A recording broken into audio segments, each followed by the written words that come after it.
Bertrand. Bonjour Pablo. Merci d'avoir accepté mon invitation. Bertrand, tu es politiste, spécialiste des relations internationales et tu viens de publier un ouvrage au drôle de titre chez Flammarion. Ça s'appelle L'art de la paix. Je dis drôle de titre parce que ça vient en écho, c'est d'ailleurs écrit sur la couverture, à L'art de la guerre de Sun Tzu, écrit il y a 2500 ans. Alors il a fallu 2500 ans pour écrire une suite à L'art de la guerre. Tu me disais juste avant de commencer cet entretien que des livres sur la guerre, il y en avait des dizaines tous les ans, mais des livres sur la paix, il n'y en avait pas beaucoup. Pourquoi, selon toi? Est-ce que c'est parce que le sujet de guerre est plus intéressant que celui de la paix, ou parce que la paix est un horizon, est un idéal dont plus beaucoup de gens rêvent quand la guerre est un présent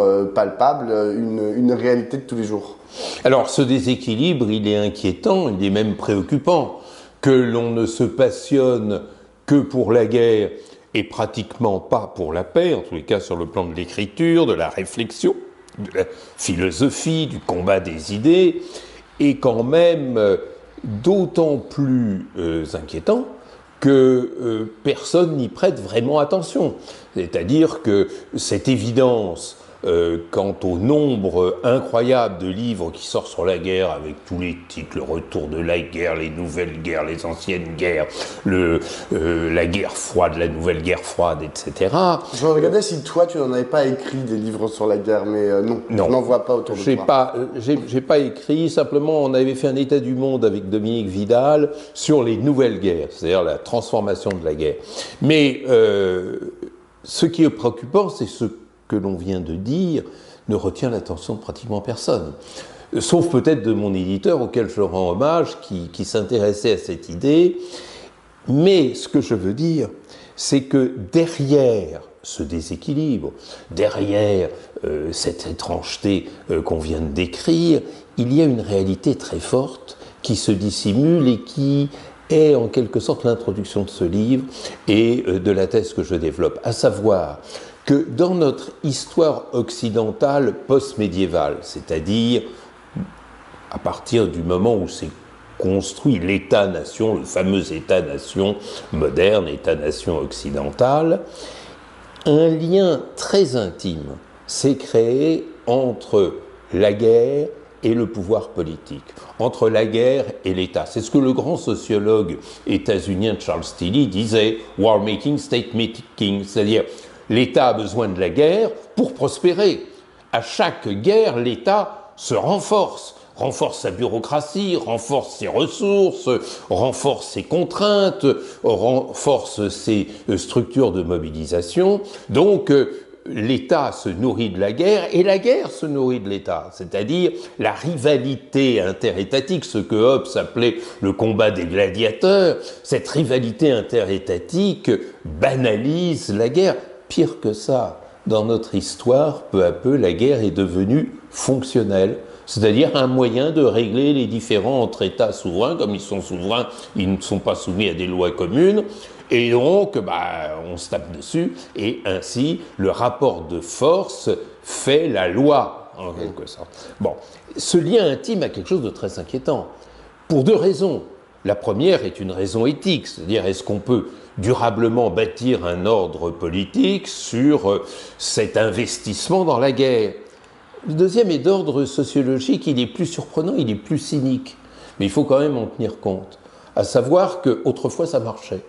C'est-à-dire la guerre au XVIIe, au XVIIIe, au XIXe, et même encore une bonne partie du XXe siècle, avec certainement la première et probablement la Deuxième Guerre mondiale, permettait de régler différents problèmes.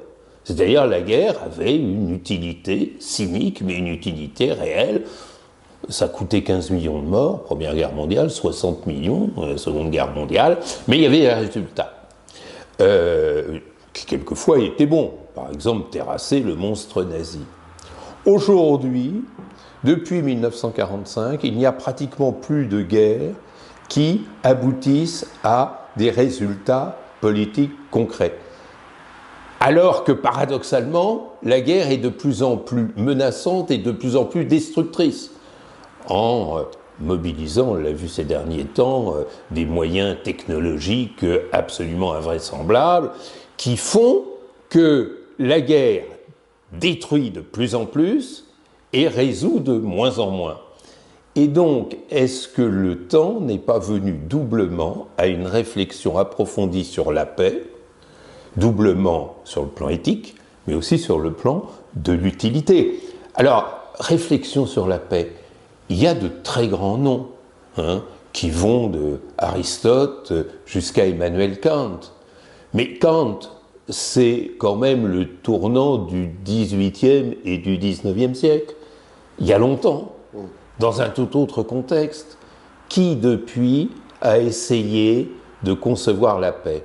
Et c'est l'autre volet de mon travail, qui est de dire, mais si on se tourne vers d'autres cultures, par exemple les cultures africaines, la paix a une définition positive. C'est pas seulement la non-guerre et l'entre-deux-guerres, c'est, comme disent les Peuls, par exemple, la santé du groupe. Eh bien, j'ai essayé dans ce livre de me demander comment on pouvait créer la santé du monde, la santé de la mondialité. Et dans ce livre, j'énonce 9 vertus que l'on doit savoir promouvoir pour construire une vraie paix, celle-là même qu'on ne sait pas définir et que j'essaye de définir, et pour ainsi modifier en profondeur la relation internationale. Moi, il y a un autre mot qui m'a fait tiquer dans ton titre, c'est celui d'art. Je sais que c'est en réponse au titre de Sun Tzu, mais en quoi la paix, ou d'ailleurs la guerre, peut constituer un art? C'est quelque chose que tu ne débrouilles pas tellement, sur lequel tu ne t'appesantis pas non plus dans l'introduction. Peut-être que ça n'a pas beaucoup d'importance, mais moi j'avoue que ce mot avec une majuscule posée sur la couverture m'a interpellé. En quoi c'est un art? En quoi tu le rapproches d'une pratique artistique? L'art va au-delà de la pratique artistique. L'art, c'est un accomplissement, c'est un savoir-faire. Et justement, ce que j'essaye de montrer dans ce livre, c'est qu'il y a eu un savoir-faire de la guerre. Nous avons des générations de stratèges, de penseurs de la guerre, tous les Clausewitz possibles et imaginables, mais on n'a pas le savoir-faire de la paix. C'est quand même assez extraordinaire. Alors, il y a eu de géniales intuitions. Il faut rendre hommage à Aristote, qui a eu cette intuition formidable de dire la paix, c'est savoir organiser la coexistence entre des individus différents. Il y avait déjà l'idée d'un art, c'est-à-dire il fallait savoir le faire, trouver le mode le plus accompli d'une politique de coexistence entre individus. Après, il y a eu 2 auteurs oublié, ou en tous les cas qu'on n'attendait pas à ce tournant, saint Augustin, qui dit bizarrement, la paix, c'est faire en sorte que chacun puisse boire de l'eau pure. Il a dit ça au 5e siècle. Pensée écologiste déjà naissante, là aussi c'est un art. C'est-à-dire, il y a un savoir-faire, c'est-à-dire savoir privilégier la qualité de la nature que l'on met à la disposition de l'humain et pérenniser la chose. Puis, quelques siècles après, un autre personnage pratiquement inconnu, oublié, Marsile de Padoue, drôle de personnage, d'ailleurs, qui cumule toute une série de fonctions, mais qui était le défenseur de l'empereur face au pape. Et son argument, c'était de dire, mais c'est l'empereur plus que le pape qui peut défendre la paix. Il a écrit un livre qui s'appelle Defensor Pacis, et il dit là quelque chose d'intéressant. Il dit « La paix, c'est savoir offrir à chaque humain le minimum vital dont il a besoin. » Il écrivait en latin, c'est les fameux sufficientiae vitae, ce qui est nécessaire à la vie.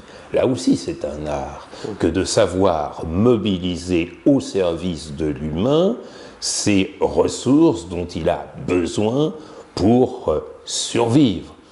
Et on saute de quelques siècles, on arrive à Kant, et Kant, lui, va encore plus loin, puisqu'il dit ce qui est discutable. La guerre, c'est vraiment la nature humaine. Moi, je ne suis pas d'accord avec cette idée, mais elle traîne partout. Et donc, il faut savoir s'émanciper de cette pesanteur qui ramène toujours la guerre. Donc, il y a un véritable art qui est la capacité travaillée de s'arracher à l'attraction naturelle de la guerre. Donc, à chaque fois, effectivement, le terme, je vais aller dans la provocation, le terme art s'applique encore davantage à la paix parce qu'il implique plus d'efforts qu'à la guerre, dans la mesure où il a un côté un peu mécanique et répétitif. Qui sont les acteurs de la paix? Les acteurs de la guerre, pendant longtemps, on a considéré que c'était des groupes. C'était un groupe contre un autre. Parfois, ces groupes pouvaient être des États, mais pas obligatoirement. On voit par exemple au Proche-Orient, c'est pas forcément des États, mais enfin, c'est des groupes constitués. Les acteurs de la paix, qui sont-ils? J'imagine que pour toi, et pour avoir lu ton livre, je le sais, ce ne sont pas les mêmes que ceux qu'on imagine être les acteurs de la guerre. C'est un peu les mêmes, mais pour répondre à ta question, une nuit d'insomnie, je les ai comptés, les acteurs de la paix, il y en a un peu plus de 8 milliards sur Terre. C'est-à-dire chaque individu. Et justement, l'équation est nouvelle et elle est décisive. C'est-à-dire qu'il faut partir de l'idée que nous sommes dans une séquence historique où chacune et chacun d'entre nous sommes les piétons de la mondialité. Et ces piétons de la mondialité ont tous une responsabilité par rapport à la paix davantage que par rapport à la guerre. La thèse que je développe dans ce livre, c'est de dire que la paix doit être rétablie dans son état normal, c'est-à-dire un humain face à un autre humain doit laisser libre cours à son instinct de solidarité. Et donc, ceci n'est possible qu'à partir d'une reconstruction complète des comportements sociaux. C'est pourquoi d'ailleurs la 9e vertu que j'avance, c'est la paix éduquée, c'est-à-dire j'ai été frappé dans mes recherches de voir comment on apprenait aux petites Françaises et aux petits Français, puisque nous sommes en France, parlons du cas français, l'histoire de la guerre et jamais l'histoire de la paix.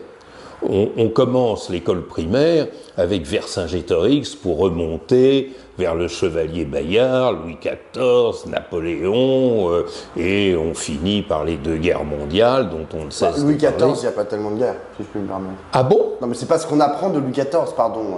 Je veux dire, lorsqu'il construit Versailles, lorsqu'il met en place toute une série de choses. Bah, en tous les cas, c'était le conquérant de l'Europe. Hein. Je sais bien.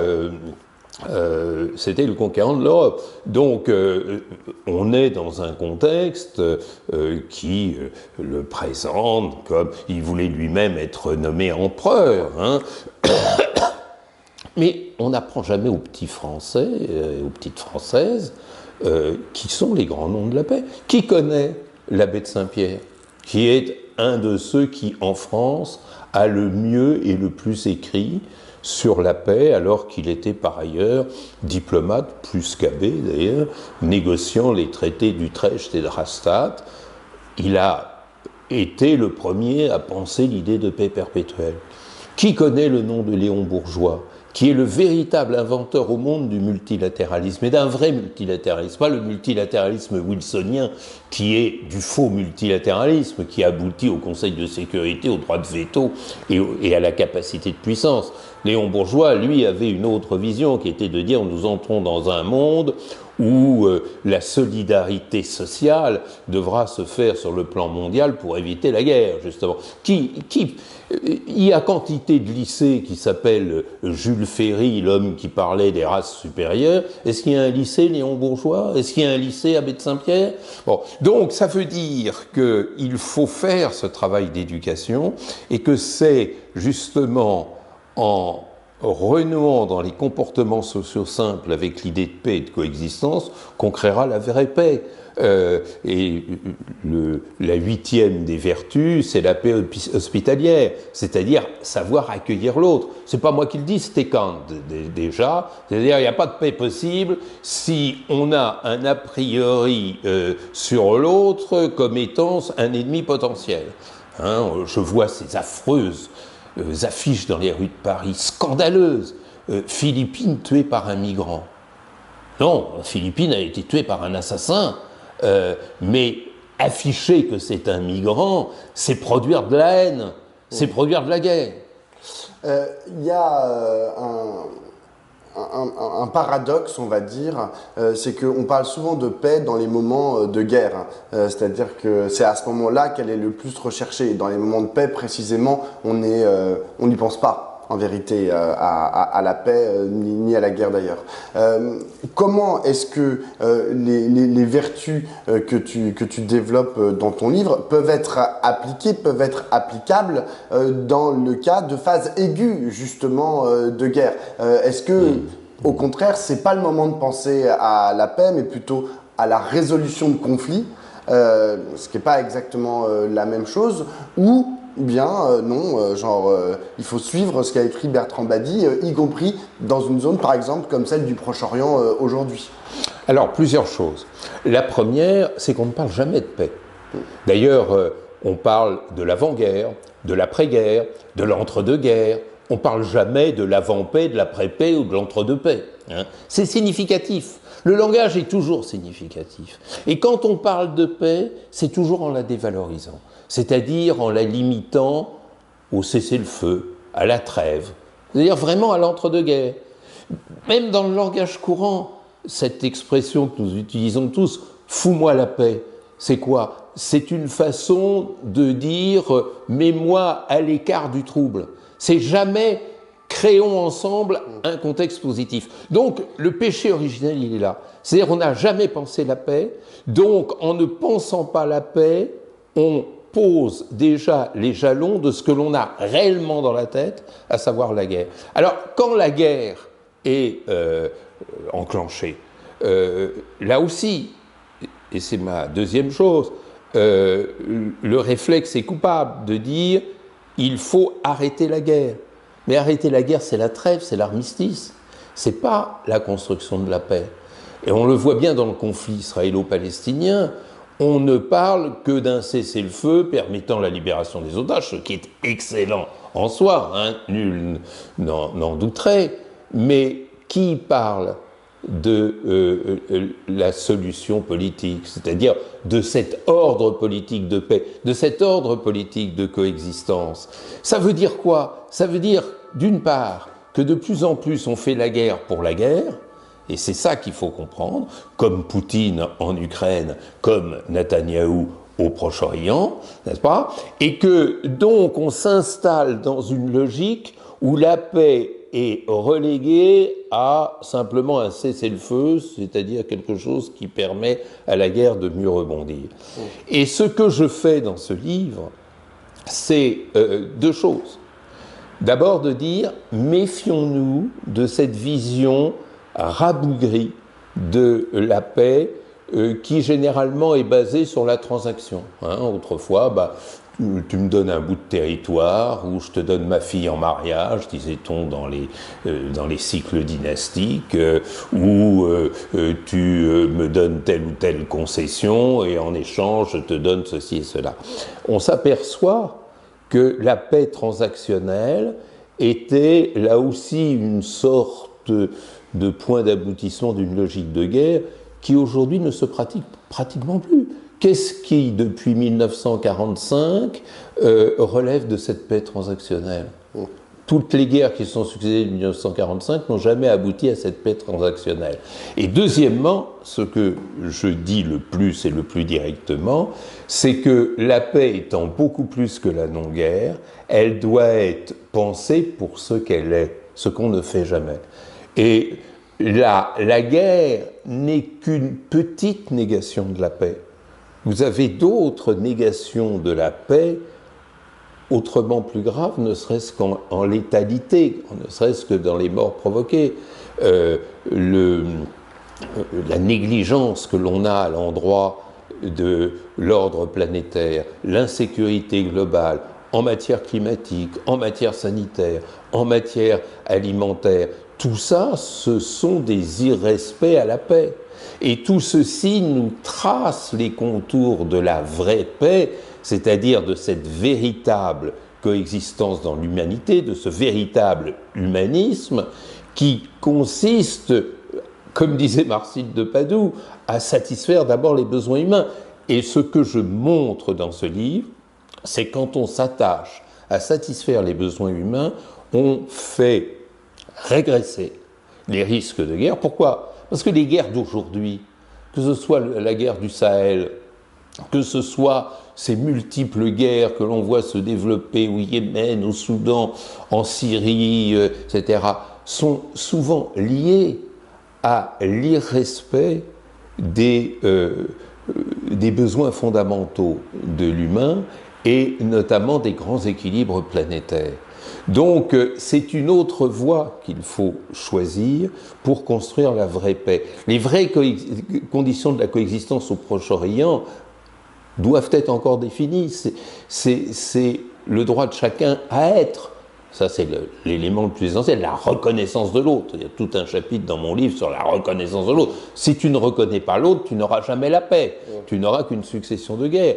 Mais derrière la reconnaissance de l'autre, il y a aussi la reconnaissance des besoins de l'autre. C'est-à-dire régler le problème de l'eau au Proche-Orient, notamment la difficile question des eaux du Jourdain. C'est régler aussi les problèmes des coexistences culturelles, des coexistences religieuses, c'est régler également les problèmes sociaux. Il faut voir ce qu'est la condition sociale d'un Palestinien depuis 1948.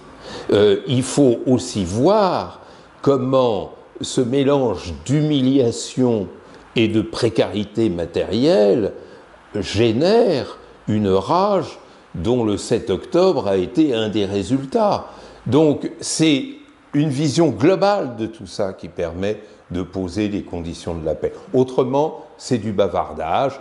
Monsieur Blinken est allé 10 fois au Proche-Orient depuis le 7 octobre pour essayer tous les rafistolages possibles et imaginables. Ça n'a pas marché. Mais qui sont aujourd'hui les tenants de la paix dont tu parles? Ou plutôt, est-ce qu'ils existent? Parce qu'on a plutôt l'impression que c'est les Blinken et consorts qui aujourd'hui essayent de trouver des arrangements dans la paix ou dans la guerre, par exemple au Proche-Orient. En fait, j'ai l'impression que ce que tu décris est un idéal à implanter dans nos esprits collectivement, mais qu'en vérité, assez pragmatiquement, très peu en sont, hélas, les moteurs. Alors pas du tout. Pas du tout. Peut-être que c'est un idéal, mais c'est pas ça qui m'intéresse. Si c'était qu'un idéal, j'aurais fait une bande dessinée. C'est tout le contraire d'un idéal. C'est une utilité. C'est ce que je disais au début de notre entretien. C'est-à-dire que la guerre, aujourd'hui, coûte de plus en plus. Coûte, bien entendu, en termes humains, mais en termes économiques, en termes matériels, en termes de destruction matérielle. Elle coûte de plus en plus cher et elle ne rapporte plus rien. Y a-t-il une guerre qui est rapportée à la puissance qui l'a menée? La guerre du Vietnam n'a rien rapporté aux États-Unis. La guerre d'Afghanistan n'a rien rapporté aux États-Unis. La guerre d'Algérie n'a rien rapporté à la France. La guerre d'Irak n'a rien rapporté aux États-Unis. La guerre d'Afghanistan n'a rien rapporté à l'URSS en son temps. La guerre d'Ukraine n'a rien rapporté à Poutine et à la Russie. La guerre du Sahel ne rapporte rien à la France actuellement. Donc là, on est face, je dirais, au calcul cynique, c'est le contraire même de l'idéalisme. Si vous voulez bien vous porter, eh bien, agissez rationnellement. Bon. Mais il y a quelque chose de plus profond derrière tout ça, et qui me permet de lister les apôtres de la paix. C'est qu'on voit, grâce en grande partie au progrès de la communication, mais pas seulement, les sociétés, à tous les niveaux, se mobilisaient de plus en plus autour de la thématique de la paix. On le voit sur les campus universitaires, on le voit dans tous les mouvements sociaux qui se développent, on le voit en auscultant l'opinion publique. Moi, je suis frappé de voir qu'on voit des drapeaux palestiniens un peu partout. Cet été, j'ai fait du tourisme dans un pays qui m'est cher, qui est l'Italie. Je voyais dans des universités, dans des restaurants, dans des hôtels, dans des bistrots, des drapeaux palestiniens à la fenêtre des appartements. La société s'empare de plus en plus des souffrances dans le monde et réagit instinctivement contre ces souffrances. Et ça, c'est la figure nouvelle de la paix.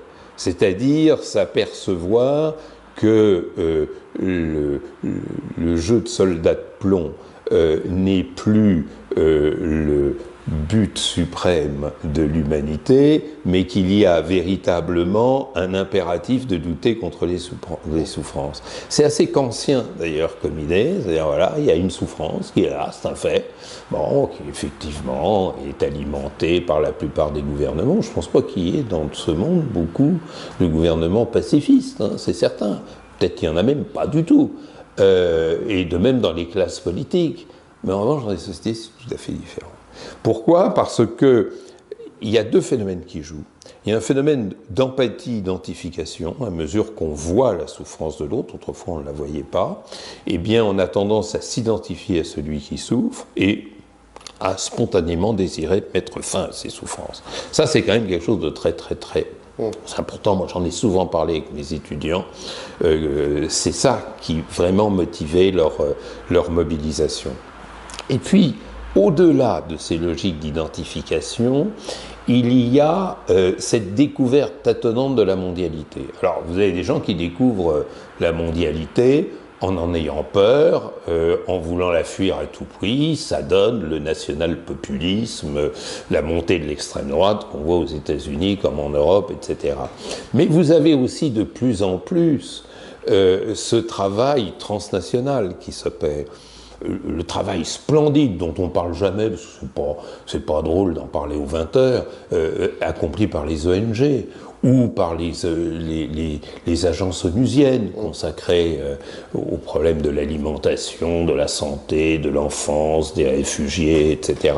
Donc il est faux de dire qu'il n'y a pas d'acteurs de la paix. Je pense qu'il y a potentiellement chaque humain, mais qu'il y a activement de plus en plus. Et ça, il faut le regarder, une vraie mobilisation de la société en sa faveur.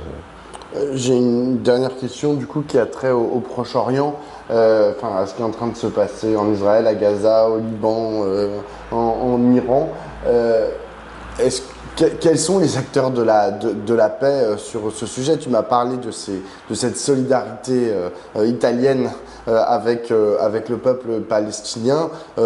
Pour autant, qu'est-ce que la société italienne face à la puissance mécanique des États qui ont des objectifs qui ne sont pas toujours les mêmes, hein. Je ne sache pas que Giorgia Meloni ait choisi d'essayer de chercher des solutions pour le peuple palestinien.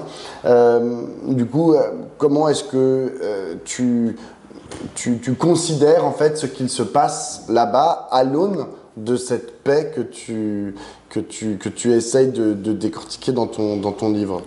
D'abord, il est vrai que les dirigeants, les gouvernants travaillent encore avec l'ancien logiciel. C'est-à-dire avec l'idée que je développais tout à l'heure, que la guerre est un instrument précieux du renforcement de leur pouvoir politique. Donc on ne trouvera pas dans la strate politique et gouvernementale beaucoup de partisans de la paix, c'est évident.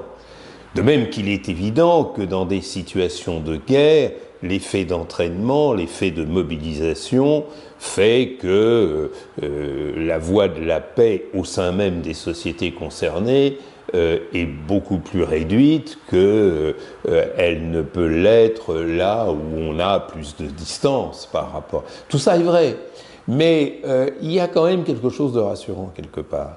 qui est que cette société anonyme, souvent coupée de ses dirigeants politiques, et tu as raison de le dire, dans le cas italien c'est particulièrement évident, mais cette société, elle finit par travailler notre histoire, elle la refaçonne. Il suffit de regarder à quel point même M. Biden a été obligé de prêter une oreille agacée mais réelle au mouvement qui se développe sur les campus universitaires américains. Et comment, même ici en France, où les va-t-en-guerre avaient souvent le monopole tant des médias que de la scène politique, eh bien, de plus en plus, on voit comment d'aucuns expliquent que si on veut un cessez-le-feu, il faut arrêter de livrer des armes, d'autres ressortant l'idée d'une solution à 2 États dont plus personne ne parlait. Il ne faut quand même pas oublier une chose, c'est que pendant 25 ans, c'est l'indifférence diplomatique qui a mené le monde. C'est-à-dire, les gens considéraient, et moi j'ai entendu des gens haut placés en France dire « mais la question palestinienne n'est plus à l'ordre du jour ». N'est plus à l'ordre du jour. C'est quand même un jeu social et un jeu d'opinion qui a réveillé tout ça, peut-être et certainement de manière dramatique, voire atroce, mais c'est parti d'une pression sociale, et cette pression sociale, elle a en ce moment toute une tectonique qui me semble être en mesure, ça c'est peut-être ma naïveté, hein, et puis j'ai jamais écrit d'horoscope, donc c'est pas aujourd'hui que je commencerai, mais au moins d'éviter d'atteindre la dernière marche dans cette espèce d'escalade insensée qui a lieu au Proche-Orient. Il y a quand même ce jeu systémique qui a amené M. Biden. M. Biden n'est pas un islamo-gauchiste, ou alors, je connais mal la science politique, à dire « faut pas toucher aux installations nucléaires iraniennes », et 3 jours après, faut pas toucher aux institutions pétrolières iraniennes. Bon, c'était une façon quand même de mettre un plafond de verre quelque part. J'aurais préféré qu'il soit mis beaucoup plus bas, que M. Netanyahou ne puisse pas dire cette chose horrible que le Liban, s'il est pas sage, demain il sera traité comme Gaza. Je veux dire que ça... quelque chose qui m'a déchiré le cœur d'entendre de pareils propos. Il les a tenus, mais en même temps, voilà, j'ai jamais entendu le président des États-Unis limiter, en tous les cas rhétoriquement, hélas que rhétoriquement, la marche de son petit frère israélien. Oui, mais alors justement, si je puis me permettre, ça va pas tellement dans le sens de ce que tu racontes, puisque il le fait précisément parce que c'est l'Iran. Le Liban, par exemple, on a l'impression qu'il le voue aux gémonies de la folie meurtrière de Netanyahou. Le point d'arrêt, c'est l'Iran, parce que précisément, on connaît la problématique entre les États-Unis et l'Iran, la puissance aussi de l'Iran, qu'elle soit vraie ou construite ou issue d'un récit que veut faire l'Iran, mais c'est d'abord parce que les États-Unis se confrontent à un autre puissant. Mais 2 choses. La première, c'est que si on était dans le paradigme classique tel qu'il s'est installé depuis des siècles, on aurait dit il y a un problème, un différend grave avec l'Iran, il faut cogner, il faut faire la guerre pour régler le différend. Là, c'est pas exactement ce qu'on dit. C'est peut-être ce qui se produira, parce qu'encore une fois, je n'ai jamais dit que les jeux étaient faits, au contraire. Hein. Mais il y a quand même un début de quelque chose qui va très précisément dans le sens de ce que j'ai dit. La deuxième chose, je ne voudrais pas qu'il y ait de malentendus, notamment avec ceux qui nous et celles qui nous écoutent aujourd'hui, c'est que mon propos n'est pas de raconter ce qui va se passer. Mon propos, c'est de mettre chacun face à une double contradiction. La première contradiction, c'est qu'on pense toujours la guerre et on ne pense jamais la paix. Et la deuxième contradiction, c'est que même la manière dont on pense la guerre nous fait oublier l'essentiel, c'est qu'elle ne résout, en tous les cas, depuis 1945, elle n'a jamais rien résolu. Et donc, qu'il faut aller vers un autre logiciel. Je n'ai pas dit que c'était en train de se faire, j'aimerais bien. Je pense qu'il y a, comme je l'ai dit, des petits signes qui commencent à aller dans ce sens, mais moi, mon travail, je suis pas cartomancien, je suis pas en train de raconter... Ni diplomate, d'ailleurs. Ni diplomate. Bon, je serais plus porté à la diplomatie si on me l'a laissé... Kotaro. Oui, Kotaro. Mais ce que je veux dire par là, c'est que peut-être contrairement à certaines personnes qui produisent des livres pour vous dire, ben voilà ce qui va se passer demain, voilà ce qui vous attend demain. Moi, j'en sais rien de ce qui nous attend demain. Hein. Et le problème, il n'est pas là. Moi, le problème, c'est pas qu'est-ce qui vous attend demain. Le problème, c'est qu'est-ce qui se passe en ce moment et qu'est-ce que ça révèle comme pathologie. Après tout, un médecin, on est toujours tenté de lui dire combien de temps vous me donnez encore pour vivre, mais la vraie question qu'on lui pose, c'est qu'est-ce que c'est comme maladie et comment la traiter. Oui, avec une difficulté, c'est que si moi demain je me présente à l'élection présidentielle et je dis le temps on commence une guerre contre je sais pas qui, je peux le dire.